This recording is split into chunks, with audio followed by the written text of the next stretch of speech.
Si vous prenez le livre d'Esdras, à la page 325 de ces Bibles-là, on lit ceci ensemble, Esdras, au chapitre 1 et au verset 1. « La première année du règne de Cyrus sur la Perse, l'Éternel réveilla l'esprit de Cyrus, roi de Perse, afin que s'accomplisse la parole de l'Éternel prononcée par la bouche de Jérémie. Et il fit faire de vive voix et même par écrit la proclamation que voici dans tout son royaume. Voici ce que dit Cyrus, roi de Perse. L'Éternel, le Dieu du ciel, m'a donné tous les royaumes de la terre et m'a désigné pour lui construire un temple à Jérusalem en Juda, qui parmi vous fait partie de son peuple. Que son Dieu soit avec lui et qu'il monte à Jérusalem en Juda pour reconstruire la maison de l'Éternel, le Dieu d'Israël. C'est lui, le Dieu qui réside à Jérusalem. Partout où s'est installé le reste du peuple de l'Éternel, les habitants de l'endroit lui donneront de l'argent, de l'or, du matériel et du bétail, avec des offrandes volontaires pour la maison de Dieu à Jérusalem. Alors on voit que le texte d'Esdras commence par les paroles, afin que s'accomplisse la parole de l'Éternel prononcée par la bouche de Jérémie.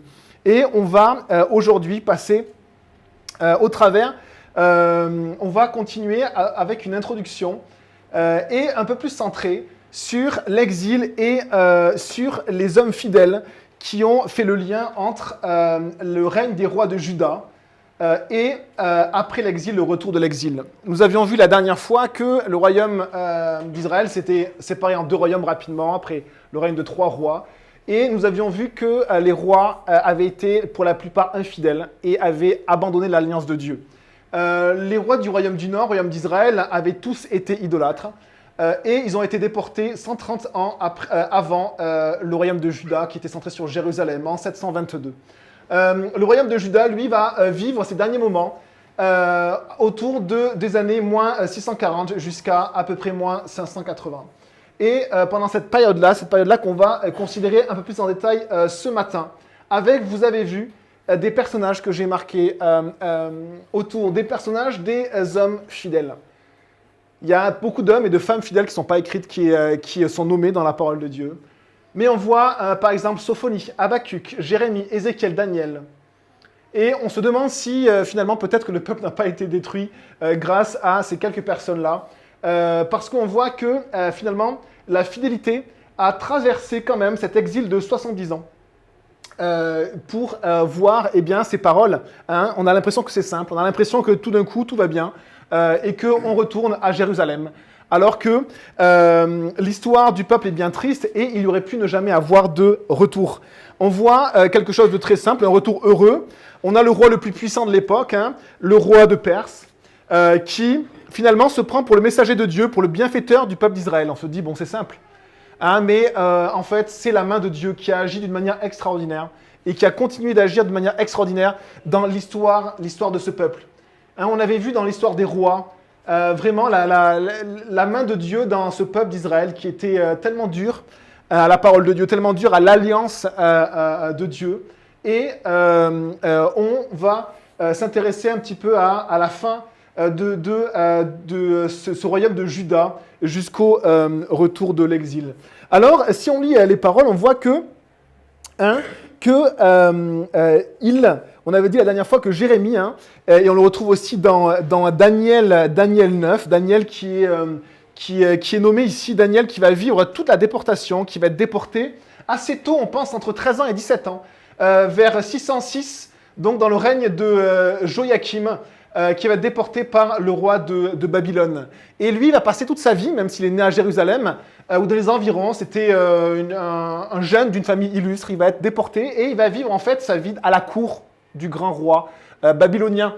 Et il va traverser tout l'exil comme ça à Babylone. Il ne reviendra pas à Jérusalem, mais il a un rôle crucial. Et si on prend, je vais vous faire un peu aller et venir dans la parole de Dieu, si vous prenez le prophète Daniel, au chapitre 9, je lis ceci, la première année, donc c'est la page 577, la première année du règne de Darius, fils d'Assuérus, de la dynastie des Mèdes, sur le royaume des Babyloniens.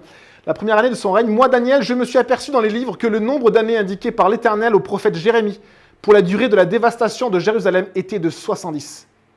Et on voit que Daniel avait lit le prophète Jérémie qui va avoir un ministère à partir du règne de Josias jusqu'à la déportation. Et Jérémie avait prophétisé sur 70 ans d'exil. Alors on regarde et on se dit, mais ça ne correspond pas forcément, puisque la déportation, elle est en 587, et là, on a à peu près simplement 50 ans jusqu'à le retour d'exil. Mais il faut savoir une chose, c'est que lors du règne de Manassé, et même avant, on a un bon roi qui est Ézéchias. Avant ce bon roi Ézéchias, on a le roi Akaz. Et le roi Akaz avait commencé à commettre des abominations. En Israël. Et quelles étaient ces abominations? Eh bien, c'est qu'il avait fait passer ses propres fils au feu. Il avait sacrifié ses propres enfants aux idoles. Et ce genre de pratique était des points pour Dieu de non-retour. C'est-à-dire que Dieu pardonne, mais il avertit, il met en garde. Et à un moment donné, on peut aussi aller tellement loin que Dieu dit à un moment donné, je vais juger. Et on commence dans le règne d'Akaz, qui est avant Ézéchias, je n'ai pas pu mettre, le règne d'Akaz, et je vous lis ceci, de Chroniques 28, 3. Il brûla des parfums dans la vallée des fils de Hinnom. La vallée des fils de Hinnom, c'est ce qui va donner le nom de la GN.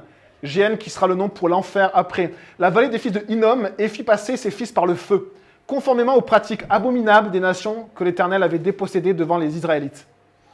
Après ce règne impie, qui va vraiment dégrader le peuple, dégrader la morale, les mœurs, eh bien on a un roi fidèle, Ézéchias, qui va régner de 727 jusqu'à 698. Et à la fin de sa vie, Ézéchias devait mourir, il était atteint de maladie.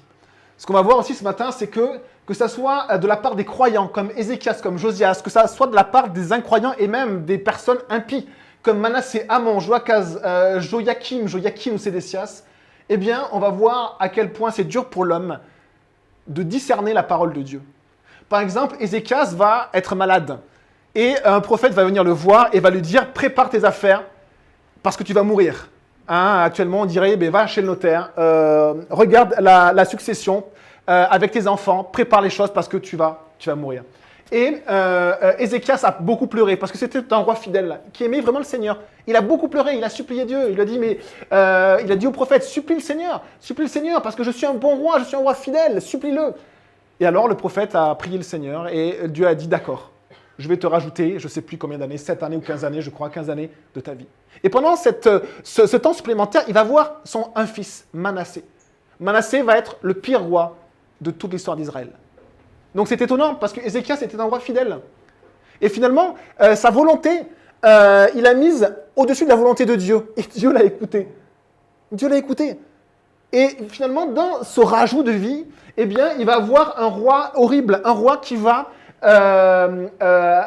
amener le jugement sur le peuple. À partir du règne de Manassé, il va faire les pires choses possibles et imaginables, on le verra, pour le règne de Josias, qui va nettoyer le pays. Josias va nettoyer le pays, mais si on lit ce que Josias a fait, on se dit, mais à quel point le peuple était dans un état incroyable. Je vous lis ce que Josias a fait après les 2 règnes de Manassé, 55 ans de règne, et Amon, 2 ans de règne. Josias a fait ceci, je vous le lis, c'est dans 2 Chroniques 34. La 8e année de son règne, comme il était encore jeune, il commença à rechercher le Dieu de David, son père, et la 12e année, il commença à purifier Juda et Jérusalem. Regardez ce qu'il a fait. Il a purifié des hauts lieux, des idoles, des images taillées et des images en fonte. On renversa devant lui les autels des Baals. On abattit les statues consacrées au soleil qui étaient dessus. On brisa les idoles, les images taillées, les images en fonte. On les réduisit en poussière. Et il répandit la poussière sur les sépulcres de ceux qui les avaient sacrifiés. Il brûla les ossements des prêtres sur leurs autels. C'est ainsi qu'il purifia Juda et Jérusalem. À ce temps-là, le peuple d'Israël, le peuple qui connaissait le vrai Dieu, que Dieu avait choisi, adorait à peu près tout et n'importe quoi. Des idoles au soleil, à la lune, aux étoiles, à la déesse de la fertilité, à peu près tout et n'importe quoi. Et Manassé va instaurer le culte d'un dieu qui s'appelle Moloch. Et c'est un culte qui demandait des sacrifices d'enfants. Avec des prêtres qui jouaient de la musique au moment où on sacrifiait des enfants dans des conditions horribles. Et à ce moment-là, Dieu a prononcé quelque chose de la part de ses prophètes. Comme si quelque chose avait été déjà marqué. Et c'est comme si le jugement de Dieu était déjà décidé. Et vous regardez parce que Josias, c'est une parenthèse. Josias, quand il va quand il va rechercher le Seigneur, il va rechercher à invoquer le Seigneur, à consulter le Seigneur. Et comment consultait-on le Seigneur à l'époque? En allant voir un prophète de Dieu. Il y avait une prophétesse de Dieu qui s'appelait Hulda. Et il va aller la consulter. Et cette prophétesse va lui donner la parole de Dieu et va lui dire, toi Josias, tu vas avoir un règne où Dieu va te pardonner. Mais par contre, après, le jugement va rester sur le royaume de Juda. Et donc, en 609 jusqu'à 539, il y a 70 ans. C'est comme si en 609, alors que la déportation n'avait pas encore eu lieu, c'est comme si pour Dieu, elle était déjà actée. C'est comme si pour Dieu, à partir de ce moment-là, c'était déjà la période de la déportation. La période où Dieu a rejeté son peuple. Et vous savez on avait vu cela pour essayer de bien comprendre un petit peu la situation dans Esdras, que Dieu a fait alliance avec son peuple. C'est-à-dire que Dieu a choisi un peuple. Et lui a dit, je veux que tu m'appartiennes. Je veux même habiter au milieu de toi. Et cette alliance-là est comme un mariage. Même les sages d'Israël l'ont compris. Dieu faisait une alliance avec le peuple, mais il ne voulait pas que cette alliance soit vécue comme une domination. Certains, peut-être, vivent le mariage comme une domination. Hein, je ne vais pas me marier, je veux rester libre. Eh bien, Dieu disait, je ne veux pas que ce soit une domination. Une alliance qui est une relation entre le peuple et lui. Et on le lit dans Deutéronome, qu'est-ce que, par exemple, dans son alliance, Dieu disait au peuple, il dira, tu m'aimeras. Tu aimeras l'Éternel, ton Dieu, de tout ton cœur et de toute ton âme. Et qu'est-ce que Dieu disait dans le prophète Ésaïe? Toi, Israël, mon serviteur Jacob, que j'ai choisi, que j'ai aimé. Dieu aimait son peuple. Et il attendait que son peuple l'aime. Et c'était une relation, une alliance qu'il avait conclue avec lui. Une alliance avec la loi, avec la vérité, effectivement, pour parure, on pourrait dire. Mais c'était une alliance qui ressemblait à un mariage. Et l'exil ressemble à un divorce. L'exil, c'est le moment où Dieu va répudier sa bien-aimée. Va lui dire, tu as été infidèle. Et encore infidèle, et encore infidèle. Tu m'as trompé. Une fois, 2 fois, 10 fois, tu m'as trompé encore, et tu as continué dans tes tromperies, alors je te répudie, tu n'es plus ma femme. Et à ce moment-là, en fait, il y a une rupture de l'alliance.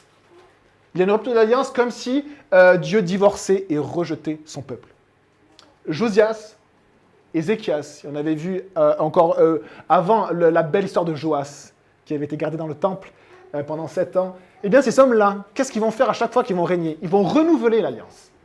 Ils vont dire, oui, nous reconnaissons encore Dieu comme notre maître. C'est lui que nous aimons, c'est lui que nous voulons servir. Mais après la période de Josias, qui va nettoyer profondément le pays, et il va aller même, si on lit, Josias, c'est assez incroyable, Josias, il va même aller. Là, on est en 640, ça veut dire que, moins 140, ça veut dire qu'en Israël, il n'y a que des ruines. Dans le nord, il n'y a que des ruines. Tous les villages ont été détruits. La population a été déportée. Elle a été remplacée par, peut-être en Samarie, par une autre population, mais il n'y a plus le peuple d'Israël. Eh bien, il va même aller dans les tribus qui étaient dévastées.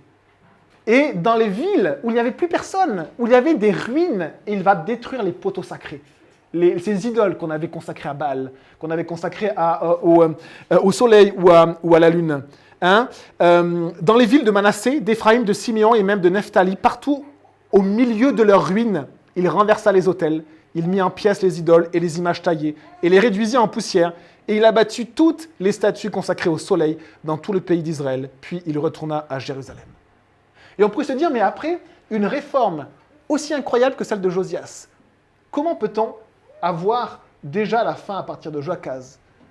Et en fait, le peuple s'était tellement éloigné de Dieu, que même un bon roi, avec des bons serviteurs, qui pouvaient faire ce qu'ils voulaient, c'est-à-dire vraiment assainir le pays, enlever tout ce qui pouvait être une occasion de chute, eh bien, n'ont pas réussi à changer le cœur du peuple.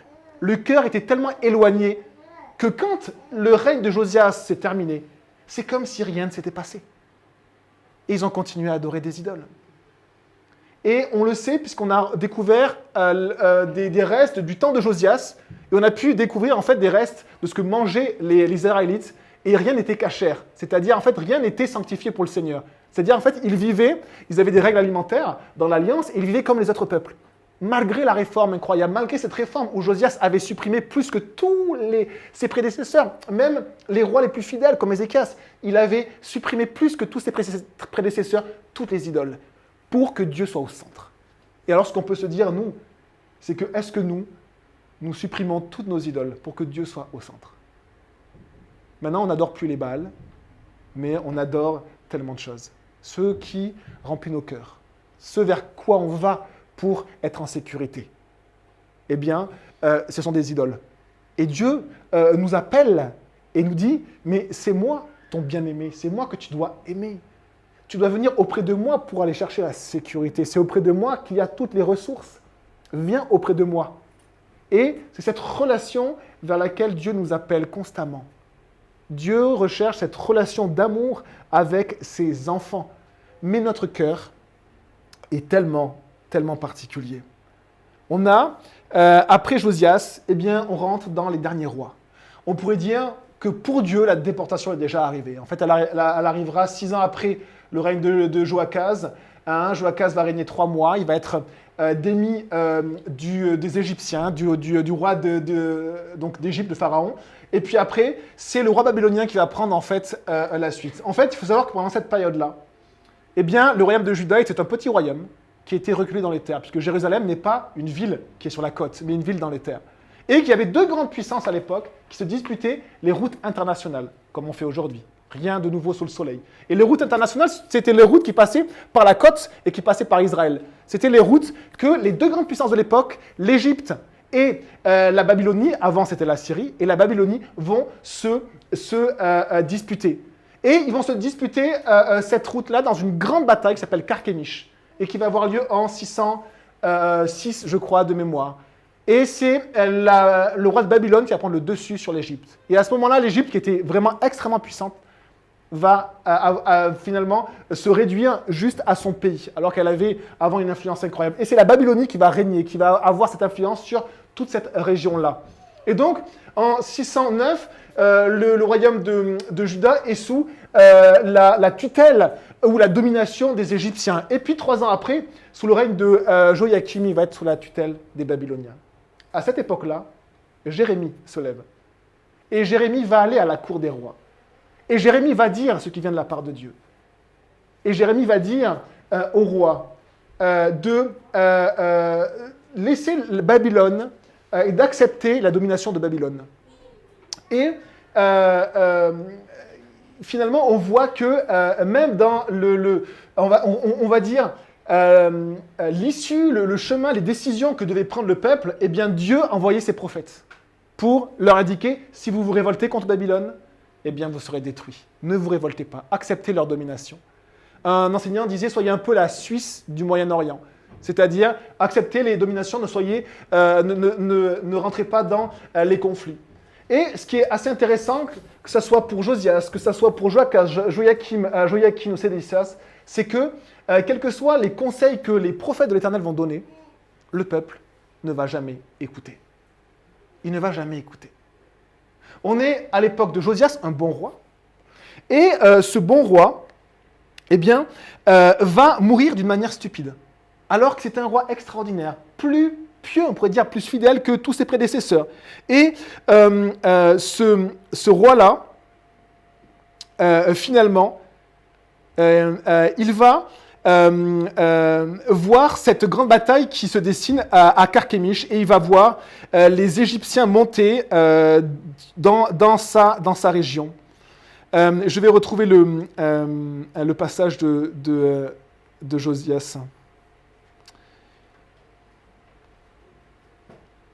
Et de Chroniques 35, verset 20. Après tout cela, après que Josias eut réparé la maison de l'Éternel, Nécho, le roi d'Égypte, monta pour combattre à Carchemish vers l'Euphrate. Josias marcha à sa rencontre. À sa rencontre, c'est pour le combattre. Et Nécho lui envoya des messagers pour dire « Que me veux-tu, roi de Juda ? Ce n'est pas contre toi que je viens aujourd'hui. C'est contre une dynastie avec laquelle je suis en guerre. Dieu m'a dit de me dépêcher, ne t'oppose pas à Dieu, puisqu'il est avec moi, de peur qu'il ne te détruise. » On ne va pas dire que tous ceux qui disent « Dieu m'a dit », on ne va pas dire que tous ceux qui disent ceci disent forcément la parole de Dieu. Mais on va dire une chose, c'est que parfois Dieu parle, par des croyants et des incroyants. Et nous avons des difficultés à discerner ce qui vient de Dieu. Mais Josias ne s'écarta pas de son chemin, et il se déguisa pour l'attaquer sans écouter les paroles de Nécho qui venaient pourtant de Dieu. La parole de Dieu nous dit, l'Esprit de Dieu nous dit que les paroles du Pharaon venaient de Dieu, qui disait « Reste, là où tu es et ne t'implique pas dans notre bataille, ce n'est pas ton combat. Et il n'a pas écouté Josias. Josias, ce grand roi réformateur qui a mis Dieu au centre, n'a pas écouté cette parole-là. Alors les archers tirèrent sur le roi Josias et il mourut et fut enterré dans le tombeau de ses ancêtres. Tout Juda et Jérusalem pleurèrent Josias. Jérémie fit une complainte sur lui, un chant funéraire pour ce grand roi. Le reste des actes de Josias, c'est sa piété conforme à ce qui est prescrit dans la loi de l'Éternel, ses actes, des premiers aux derniers. Cela est décrit dans les annales des rois d'Israël et du Juda. Voilà comment a fini Josias en ne discernant pas la parole qui venait pourtant de Dieu. Il était croyant. Et après, on voit des rois incroyants. Des rois incroyants, des rois infidèles, et qui, eux non plus, ne vont pas écouter la parole du Seigneur, alors même que c'était des fois des conseils diplomatiques de la part de Dieu. On voit qu'à cette époque-là, Jérémie va avoir un ministère auprès de la cour des rois. Et à l'époque de Joachim, Jérémie va interpeller les derniers rois de Juda. Voilà ce qu'il va dire dans Jérémie au chapitre 22. Jérémie chapitre 22 et au verset 1, il va dire ceci. « Ainsi parle l'Éternel. Descends dans la maison du roi de Juda et là prononce cette parole. Tu diras, écoute la parole de l'Éternel, roi de Juda, qui est assis sur le trône de David, toi, tes serviteurs et ton peuple qui entrez par ses portes. Ainsi parle l'Éternel, pratiquez la justice et l'équité, délivrez l'opprimé des mains de l'oppresseur, ne maltraitez pas l'étranger, l'orphelin et la veuve. N'usez pas de violence et ne répandez pas de sang innocent dans ce lieu. Car si vous agissez selon cette parole, les rois assis sur le trône de David entreront par les portes de cette maison, montés sur des chars et sur des chevaux, eux, leurs serviteurs et leur peuple. Mais si vous n'écoutez pas ces paroles, je le jure par moi-même, dit l'Éternel, cette maison deviendra une ruine. » Vous savez ce que Joachim a fait des paroles de Jérémie ? C'était dans un rouleau, c'était des rouleaux comme l'image qui était juste avant. Il va prendre le rouleau et il va le déchirer et le mettre au feu par petits morceaux.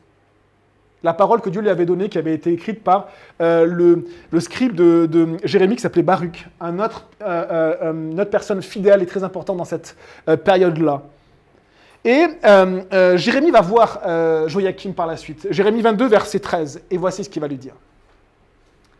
« Malheur à celui qui construit sa maison sans respecter la justice, et ses chambres sans respecter le droit, qui fait travailler son prochain sans le payer, sans lui donner son salaire. » Joachim pensait simplement à lui, alors que le pays était dans un état effroyable, et finalement il pensait à se construire un beau palais.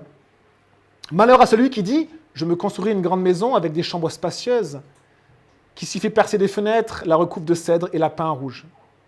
Régnerais-tu donc parce que tu fais compétition avec du cèdre? Ton père ne mangeait-il pas, ne buvait-il pas? Cependant, il pratiquait le droit et la justice, et tout allait bien pour lui. » Il parle de Josias, ce bon roi.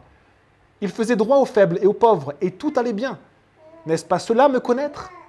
Déclare l'Éternel. Toi, en revanche, tu n'as des yeux et un cœur que pour te livrer à des profits malhonnêtes, pour verser le sang innocent et pour exercer l'oppression et la violence. » Il fallait avoir du courage pour dire ça devant le roi. Jérémie se tenait devant les rois et donnait la parole du Seigneur. C'est pourquoi voici ce que dit l'Éternel à l'intention de Joachim, fils de Josias, roi de Juda. On ne le pleurera pas en disant « Quel malheur, mon frère, quel malheur, ma sœur !» On ne le pleurera pas. On l'enterrera comme on le fait pour un âne, c'est-à-dire sans sépulture. Il sera traîné et jeté à l'extérieur des portes de Jérusalem. Joachim va persécuter Jérémie. C'est un roi qui va essayer de le mettre en prison, de le torturer. Et Jérémie, lui, il va continuer à porter la parole du Seigneur et à mettre en garde de la part de Dieu.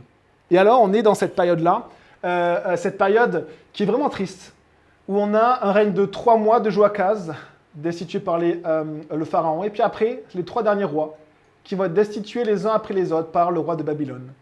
On va voir lors de cette période-là 3 déportations. Une première déportation, 3 ans après le début du règne de Joachim, le roi de Babylone va venir et il va piller une première fois Jérusalem. Et il va faire une première déportation où il va prendre simplement l'élite du peuple pour l'éduquer à sa cour. Et c'est là où on a Daniel. Daniel qui vivra cette première déportation.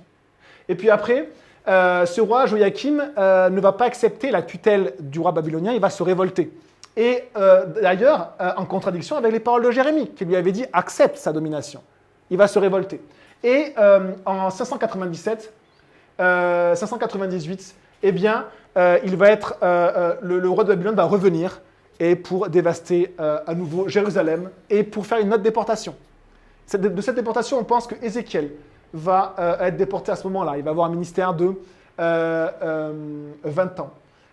Et ensuite, on a Joachim et Sédécias qui vont suivre. Et le dernier règne de Sédécias, qui va durer 11 ans, jusqu'à 587, à ce moment-là, eh bien, le roi de Babylone va revenir et il va là, par contre, détruire le temple. Et à chaque fois, on voit qu'il prend même les éléments sacrés du temple, qu'il prend la richesse du pays, qu'il prend même l'élite du pays.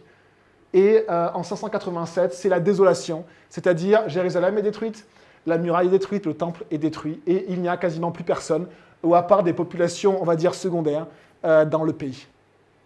Et la déportation va encore durer une cinquantaine d'années jusqu'à en 539 au retour d'exil. Ézéchiel, lui, il va être déporté sur les rives de Babylone, sur un des fleuves qui se jette, qui va à Babylone. Et à cette époque-là, il va également recevoir des paroles du Seigneur. Ézéchiel, c'est un prophète qui va être considéré comme un prophète. Jérémie n'était pas considéré comme un prophète. On préférait d'écouter d'autres prophètes, c'est-à-dire on préférait d'écouter les enseignants qui nous plaisaient. Les rois avaient plein d'autres prophètes qui faisaient des mimes prophétiques. Certains se fabriquaient des grands chapeaux avec des cornes pour dire « Oui, Dieu va t'aider, tu dois combattre Babylone ». Et à chaque fois, c'était un désastre. Et à côté, il y avait Jérémie qui disait à Joachim « Non, Joachim, tu vas mourir et on ne t'enterrera pas ». Et la parole de Dieu, apporter la parole de Dieu, elle demande du courage. Donc du courage parce que parfois, ce que l'on dit ne fait pas plaisir aux oreilles de ceux qui l'entendent. Parce que Dieu parle du péché, Dieu parle du jugement. Et il dit aussi actuellement que nous avons une ère de liberté sur la terre et que Dieu nous l'a donnée. Mais qu'un jour, nous comparaîtrons tous devant Dieu. Et aucune personne qui apportera ne serait-ce qu'une impureté ne pourra se tenir dans la présence de Dieu. Et c'est pour ça que Dieu nous demande d'annoncer Jésus autour de nous.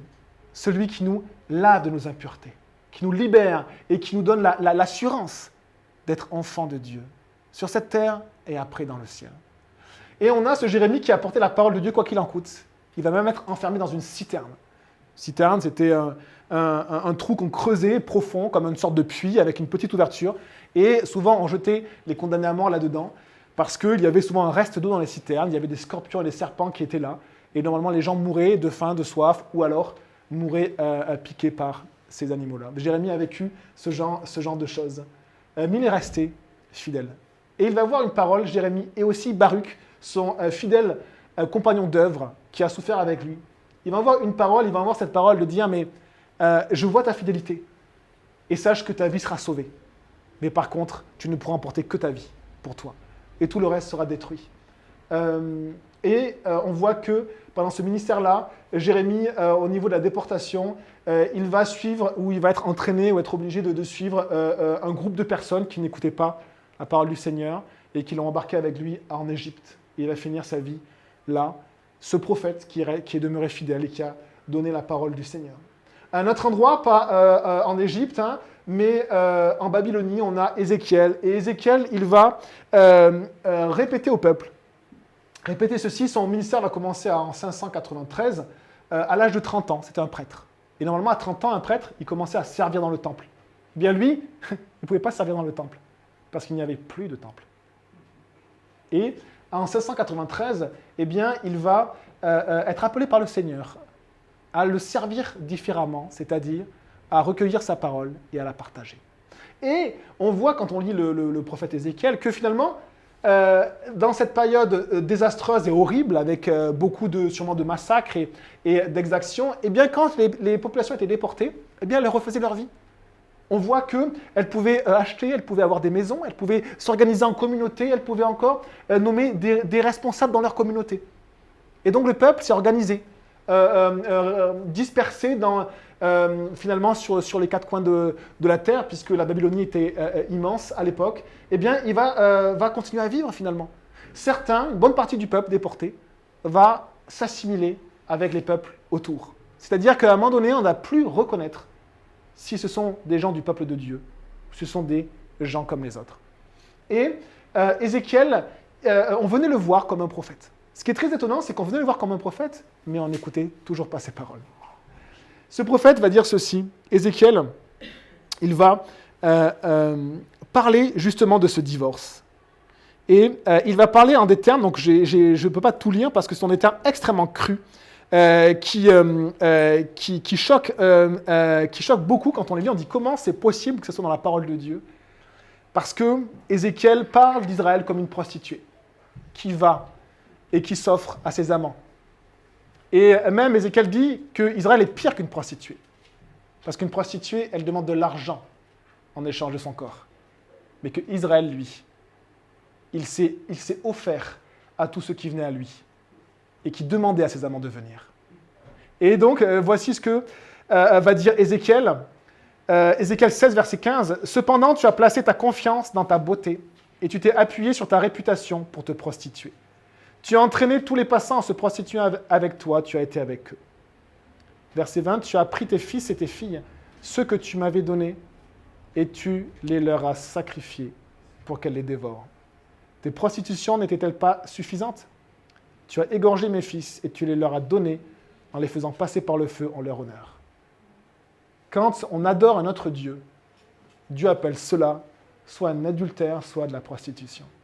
Parce qu'on rompt l'alliance que Dieu a faite avec nous. Et Ézéchiel va dire, tu t'es prostitué aux Égyptiens. Il rajoute même des descriptions que je ne donnerai pas. C'est tellement cru que je pense qu'à cette époque-là, le peuple était arrivé dans un état tellement loin dans la moralité que pour l'interpeller, on ne pouvait même plus dire, tu sais, ça c'est mal. Le peuple ne savait même plus ce qui était mal et ce qui était bien. Aujourd'hui, c'est un petit peu la même chose. Nous avons des mœurs où parfois on dit, mais tu sais que ça, devant Dieu, c'est du péché. Mais on ne le réalise même plus. On dit, mais non, c'est normal. Et on est tellement des fois loin qu'on ne sait même plus ce qui est bien et ce qui est mal. À cette époque-là, dans cette époque-là, Ézéchiel prophétise. Et il parle tellement crûment pour interpeller le peuple, pour qu'il comprenne. Est-ce que tu réalises ce que tu as fait? Mais non, qu'est-ce qui se passe? Est-ce que tu réalises ce que tu as fait devant Dieu? Tu as été comme une prostituée. Et alors, tu t'es prostituée avec les Égyptiens, tu t'es prostituée avec les Assyriens, tu as multiplié tes prostitutions avec le pays de Canaan et jusqu'en Babylonie. Et voici encore un prophète qui a prophétisé également ce jugement de Dieu contre ce peuple qui n'a eu de cesse de s'éloigner de lui. Et alors, regardez ce qu'on avait lu dans Daniel. Daniel, lui, il va vivre toute sa vie, à cause du péché de son peuple, toute sa vie loin de son pays, arraché peut-être à sa famille. Et Dieu va en faire un des personnages les plus importants des royaumes qu'il va traverser. Parce que c'était un homme qui était extrêmement intelligent, extrêmement doué, mais aussi extrêmement fidèle. Il va devenir ministre de certains royaumes. Il va devenir ministre du grand Nabuchodonosor. On va l'appeler même, sur un des descendants de Nebuchadnezzar, le fils de Nabonide, Belshazzar va l'appeler quand il va voir une révélation. Daniel. Il va traverser comme ça tout l'exil, et ce Daniel va avoir un rôle important. Un rôle important parce qu'il va s'humilier à la place du peuple. Il va réaliser en fait que cette période-là était une période qui commence ici, une période d'humiliation. Pourquoi Dieu nous a humiliés? La réponse est très simple.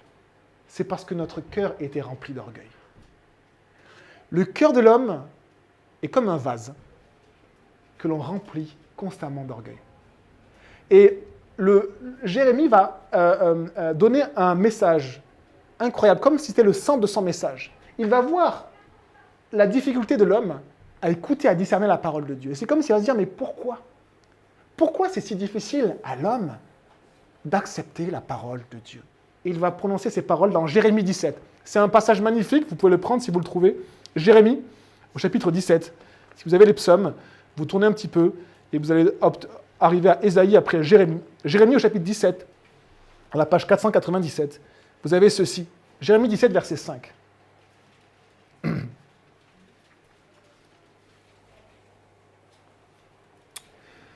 Voici ce que dit l'Éternel.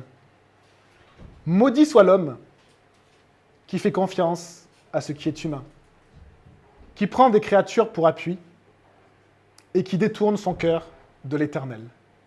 Il est pareil à un génévrier dans la plaine, c'est-à-dire un buisson dans le désert. Il ne voit rien de bon, il habite les endroits brûlés au désert, une terre salée et sans habitants. Béni soit l'homme qui fait confiance à l'Éternel et qui place son espérance en lui. Il ressemble à un arbre planté près de l'eau et qui étend ses racines vers le cours d'eau. Il ne s'aperçoit pas de la venue de la chaleur et son feuillage reste vert. Lors d'une année de sécheresse, on en vit des fois nous dans nos vies, il ne redoute rien et il ne cesse pas de porter du fruit. Le cœur est tortueux par-dessus tout et il est incurable. Est-ce que vous avez déjà fait brûler du caramel dans une poêle? C'est incurable. On n'arrive pas à enlever le caramel tellement il est collé au fond de la casserole. Eh bien, Dieu dit, notre cœur ressemble à ça. Il est incurable. Qui peut le connaître? Moi, l'Éternel, je sonde les cœurs. J'examine les reins pour traiter chacun conformément à sa conduite, aux fruits de ses agissements. Le premier problème de l'homme, les amis, c'est son cœur. Notre cœur est comme un vase que l'on remplit constamment d'orgueil. C'est-à-dire, ce qui vient de nous est plus important que ce qui vient de Dieu. Et je parle pour moi, les amis, en premier. Nous laissons notre cœur se remplir constamment d'orgueil. Et Dieu nous dit que Dieu résiste aux orgueilleux. Qu'on ne peut pas avoir une relation pleine avec Dieu quand il y a de l'orgueil, quand notre vase est rempli d'orgueil. Mais il fait grâce aux humbles. Alors parfois Dieu est obligé de nous humilier. L'humiliation, c'est quand on est orgueilleux et quand on a besoin de lâcher notre orgueil. Et Dieu a besoin de nous humilier pour que nous déversions notre orgueil. Et que nous puissions avoir notre cœur disposé et disponible à Dieu. Notre cœur est comme un vase que Dieu veut remplir par son esprit. Dieu veut nous remplir par son esprit. Mais notre cœur est encombré avec ce qui vient de moi, ce que je pense moi, ce que je considère comme meilleur, ce que je considère comme la meilleure voie, ce que j'aime moi. Et le jour où on déverse ça devant Dieu, on n'a pas besoin d'être humilié dans la vie. On a juste besoin d'enlever ça, de dire Seigneur, je vois mon orgueil et je me repense et je veux vider tout ça, je veux vraiment que ça soit toi qui me remplisse. Mais parfois on le garde, parfois ça fermente comme un étang, vous savez, un bel étang, mais en fait avec de la vase qui est au fond. Et Dieu a besoin d'enlever tout cela. Et Dieu va humilier le peuple. Nous avons lu, et on va finir, c'est la dernière partie de ce message, nous avons lu qu'en 539, tout va bien. C'est le retour du peuple. Mais c'est qu'une petite partie du peuple qui reviendra. Avec un pays entier dévasté. Le peuple mettra des années, des dizaines d'années, quasiment un siècle à retrouver un semblant de Jérusalem, comme autrefois. Et voici ce que, avant le retour d'exil, avant le décret de Cyrus, de ce roi perse, cette fois-ci, c'est l'empire qui va succéder à l'empire babylonien. Voici la prière de Daniel, et on va finir avec cette prière parce qu'elle est magnifique. Et je vous invite à prendre Daniel au chapitre 9.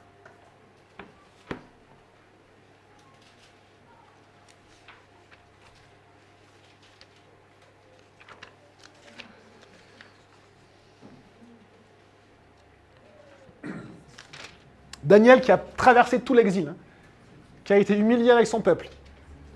Daniel chapitre 9, page 577. Donc, verset 3, « Je me suis tourné vers le Seigneur Dieu en le recherchant avec des prières et des supplications, en jeûnant et en me couvrant d'un sac et de cendres. J'ai prié l'Éternel, mon Dieu, et je lui ai fait cette confession.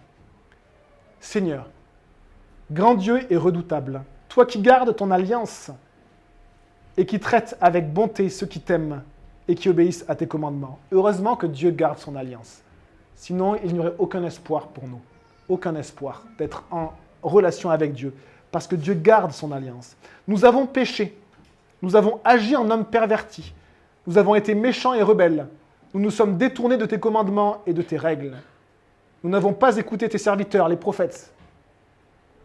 Lorsqu'ils ont parlé en ton nom, à nos rois, à nos chefs, à nos ancêtres et à tout le peuple du pays. Seigneur, tu es juste. Quant à nous, nous ne pouvons que rougir de honte, comme c'est le cas aujourd'hui pour les Judéens, les habitants de Jérusalem et tout Israël, pour ceux qui sont près et ceux qui sont loin, dans tous les pays où tu les as chassés à cause des infidélités dont ils se sont rendus coupables envers toi. Éternel, nous ne pouvons que rougir de honte, tout comme nos rois, nos chefs et nos ancêtres, parce que nous avons péché contre toi. Le Seigneur notre Dieu est rempli de compassion et de pardon. Pourtant, nous nous sommes révoltés contre lui. Nous n'avons pas écouté l'Éternel notre Dieu pour suivre ses lois, alors qu'il les avait placées devant nous par ses serviteurs les prophètes. Tout Israël a transgressé ta loi et s'est détourné pour ne pas t'écouter. Alors se sont déversées sur nous les malédictions et les imprécations qui sont écrites dans la loi de Moïse, serviteur de Dieu, parce que nous avons péché contre Dieu. Il a accompli les paroles qu'il avait prononcées contre nous et contre les magistrats qui nous ont gouvernés. Il a fait venir sur nous un malheur si grand qu'il ne s'est jamais rien produit, sous tout le ciel, de pareil à ce qui s'est produit à Jérusalem. C'est en conformité avec ce qui est écrit dans la loi de Moïse que tout ce malheur nous a frappés. Verset 15. Et maintenant, Seigneur, notre Dieu, toi qui as fait sortir ton peuple d'Égypte par une main puissante, et qui t'es ainsi fait la réputation qui la tienne aujourd'hui, nous avons péché, nous avons agi avec méchanceté. Seigneur, en conformité avec tes actes de justice, que ta colère et ta fureur s'écartent de ta ville, Jérusalem, de ta montagne sainte. En effet, à cause de nos péchés et des fautes de nos ancêtres, Jérusalem et ton peuple sont un objet d'insulte pour tous ceux qui nous entourent. Maintenant donc, notre Dieu, écoute la prière et les supplications de ton serviteur et fais briller ton visage au-dessus de ton sanctuaire dévasté pour l'amour du Seigneur. Mon Dieu, tends l'oreille et écoute. Ouvre les yeux, regarde nos ruines, regarde la ville à laquelle ton nom est associé. En effet, ce n'est pas en nous appuyant sur nos actes de justice que nous te présentons nos supplications, mais en nous appuyant sur ta grande compassion. Seigneur, écoute. Seigneur, pardonne. Seigneur, sois attentif. Agis sans tarder, par amour pour toi. Mon Dieu, en effet, ton nom est associé à ta ville et à ton peuple. Et on commencera Esdras, la suite du chapitre 1 la prochaine fois, et je vous invite à prier. Seigneur, merci pour ta parole. Merci pour tes prophètes. Merci pour toutes les femmes et les hommes dans ton histoire qui sont demeurés fidèles, qui ont décidé, malgré le contexte, malgré la société dans laquelle ils étaient, malgré le péché autour d'eux, qui ont décidé de continuer à garder ta loi parfaite, à t'honorer, à te mettre au centre, à rejeter l'idolâtrie et à te servir, coûte que coûte. Merci pour ces hommes. Merci pour Jérémie. Merci pour Habacuc, pour Sophonie. Merci Seigneur pour Ézéchiel. Merci Seigneur pour Daniel, qui s'humilie alors qu'il n'a pas péché avec son peuple, mais il s'humilie, il réalise à quel point notre cœur est le même.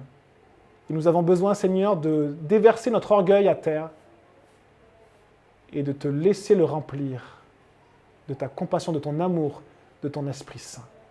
Remplis-nous, s'il te plaît, mon Dieu, de ton Esprit Saint. Transforme nos vies jour après jour et que ton nom soit loué et que ta vérité, Seigneur, nous fortifie, nous fasse grandir et rende nos pieds solides pour vivre la vie que tu as mis devant nous. Que ton nom soit béni, Seigneur. Merci Jésus. Amen.